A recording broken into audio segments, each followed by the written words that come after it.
Welcome to Family Time Wellness Wednesday Workshop. I'm Linda Ankner, and today I'm going to be talking to you about mindful eating.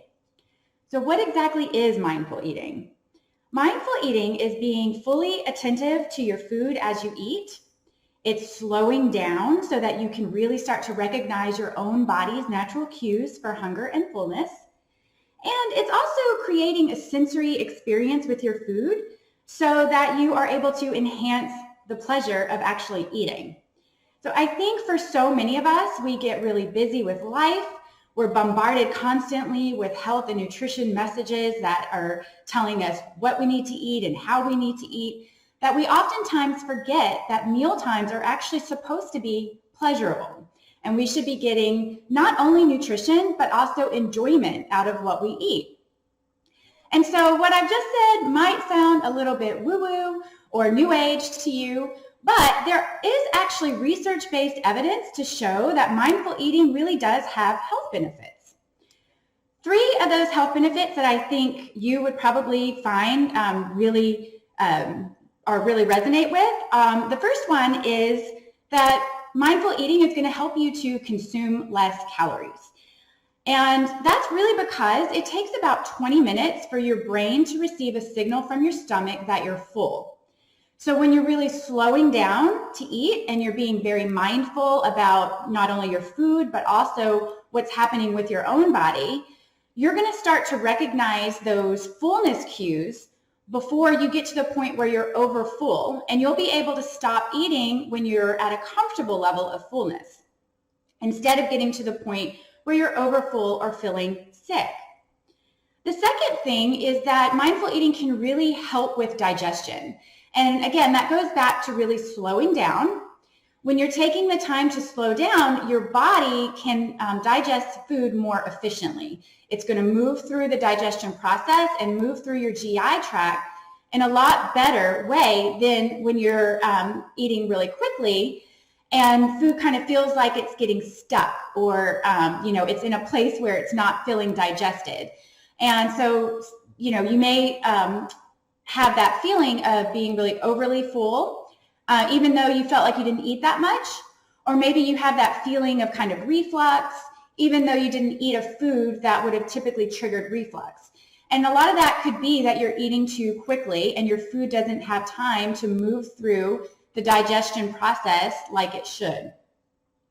And the third thing is that mindful eating can actually help to reduce stress. And that's really simply because being in a more mindful and meditative state, no matter what you're doing, is going to cause you to just relax naturally. So taking away distractions when you sit down to eat, being fully present with your food and your meal, and taking a few deep breaths before you start your meal are really going to help in the long run to calm your anxiety and to help you decrease stress in your life. So these are some really great benefits, obviously, but how does one become a mindful eater? Well, I've got 5 steps for you, and these are going to be really challenging habits. And so as you're listening to these next 5 steps, I want you to just remember that it's always better to start small and to maybe start with 1 or 2 of these habits to work on and build upon that, so it's not so overwhelming. Because the overall best practice is that you want mindful eating to be something that you continue throughout your lifetime. So the first step is to start to really pay attention to your hunger levels and your hunger cues. So when you think about hunger, I want you to start thinking about your hunger level on a scale from 1 to 5, where 1 is that first starting to, those first cues of hunger, and whatever that may be for you, excuse me, maybe it is, a stomach ache or a headache or crankiness. But once you start to feel that first cue of hunger, you want to try to sit down and have your meals when your hunger level is at a 2 or a 3. So thinking about that on a scale from 1 to 5, you want 1 to be your first instincts of hunger and 5 to be where you're completely famished.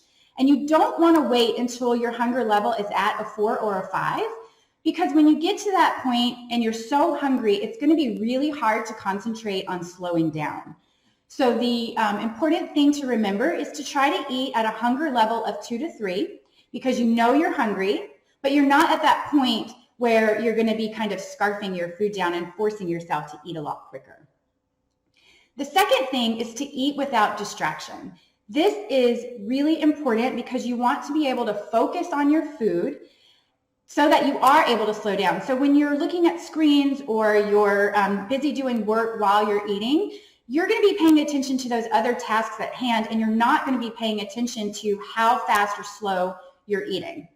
So if you are someone who is back in an office environment, take advantage of your lunch break, get away from your desk, and find a space where you can create a distraction-free place to eat. If you're working from home or you're home with your kids, try to create a space outside of wherever you are to eat.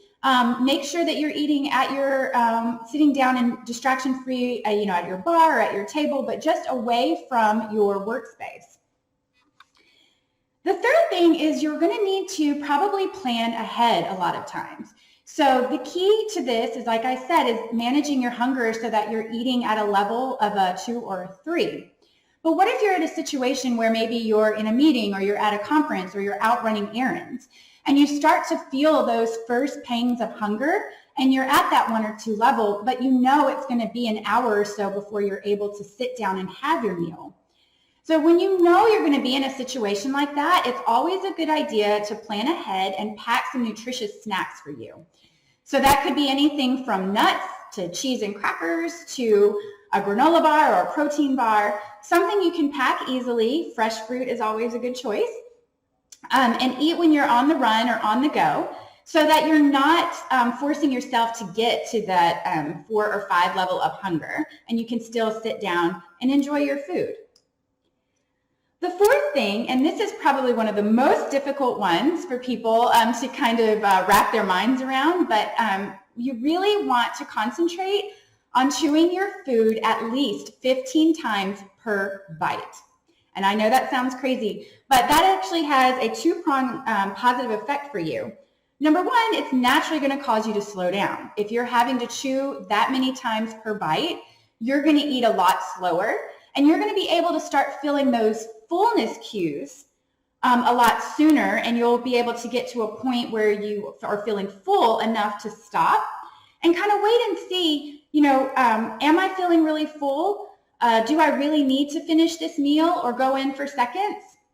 And the only way to do that is to slow down, and the only way to slow down is to chew your food longer. But the second positive effect of chewing your food for that long is it's also going to enhance your pleasurable experience with actually eating. So the first process of digestion actually happens in your mouth when your saliva starts to break down the food. So when you're chewing your food, you're really activating your taste buds, and you're kind of feeling your food on a more sensory level inside your mouth.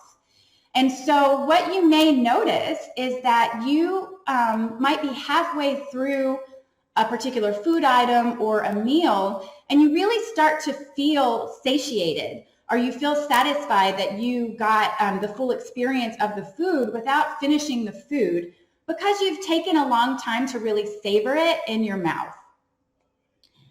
And then the final thing that we really want to think about is paying attention to your fullness cues. So this is just as important as paying attention to your hunger cues. And the thing here is we also want to think of our fullness levels on a scale from 1 to 5. So 1 being you're starting to feel those beginning feelings of fullness, and 5 being that you're completely overfull or have that kind of bloated and sick feeling. And we don't want to get to that point. So slowing down is going to help you to recognize those initial feelings of fullness so that you can stop eating when you're at a 2 or a 3. You are going to feel satisfied and full, and then you're also going to kind of remember that pleasurable experience of the food that you're eating. Because how many times has it happened to you that you are enjoying a meal so much, but you get to the point where you're over full and feeling sick, and then it kind of negates that positive experience that you were having with that food. So we don't want that to happen. We want to stop at a comfortable level. And like I said, I know these are like big changes and a lot of things I'm kind of throwing at you at one time, But the important thing, and what I always tell the clients that I work with, is that you have to start small. And so I'm going to challenge everyone over the next 2 weeks to work on 2 of these habits to incorporate into your daily life so that you can move into being a more mindful eater. I want you to journal your food and mood. I want you, if you are already keeping track of calories and food, I want you to start keeping track of your hunger level on a scale from 1 to 5. And when you're done eating, I want you to keep track of your fullness level on a scale from 1 to 5. And then I want you to really pay attention to those patterns as you look back on it.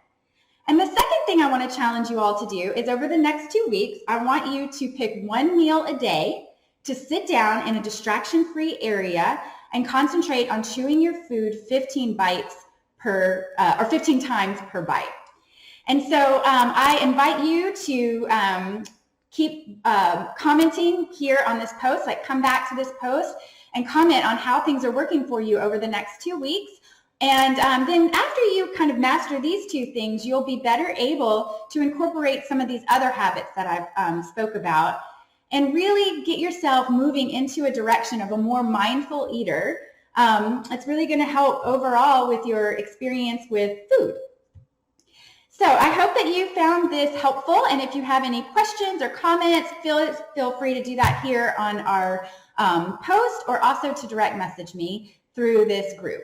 I look forward to seeing you guys all next time on our next Wednesday workshop. Thank you.